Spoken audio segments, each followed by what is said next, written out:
Guys, এখানে দেখতে পাচ্ছ কি অবস্থা।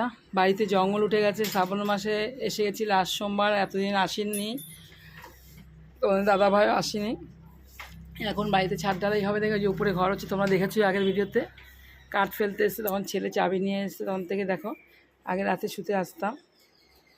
আর এই যে ভাদ্র আশ্বিন 2 মাস 2.5 মাস আসা হয়নি, এরকম অবস্থা জঙ্গলে। কি অবস্থা দেখো। এখানে এইমাত্র তুলে ফেললাম। আমার ফেসবুক পেজে গেলে দেখতে পারবে এই জায়গাটা কি জঙ্গল ছিল, যে এগুলো সব তুললাম হাত দিয়ে। এই যে হ্যান্ড গ্লাস পরে নিয়েছি। আর ওই পাশে ওই দরজার আগে অব্দি আগে এরকম প্লাস্টার ছিল না, এরকম মাটি ছিল। ওইখানটা আগে ঝাড়ু পড়তো না, ঝাড় দিত না, তাই ওইখানটা জঙ্গল হয়ে যেত।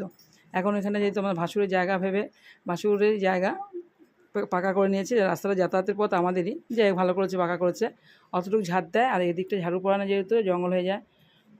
আমাদের এই জায়গাটা ঝাড়ু পড়ে না, যেহেতু আমরা থাকি না।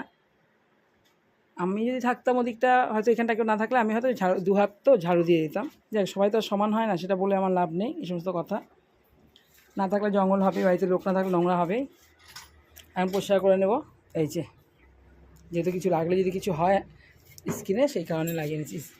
আর এই যে এখনও বাড়িতে এইখানে আছে, ভয়ে আসিনি, যেহেতু এখানে একটা মানে টিকটিক নাকি মরেছে। ছেলে এসেছিলো, বলেছে আমি ভয়ে আসিনি, আমি একটু ঘৃণা পিত্তি বেশি আমার, এই কারণে আসিনি। এই যে ঝাড়ুর ব্যাপারটা আছে, এই যে যাই হোক। আর এই কথা যেগুলো আমার তোমাদের দাদাভাইয়ের কাছে গুছাতে দিয়েছে, আমি বাইরেরটা উল্টো আর কি।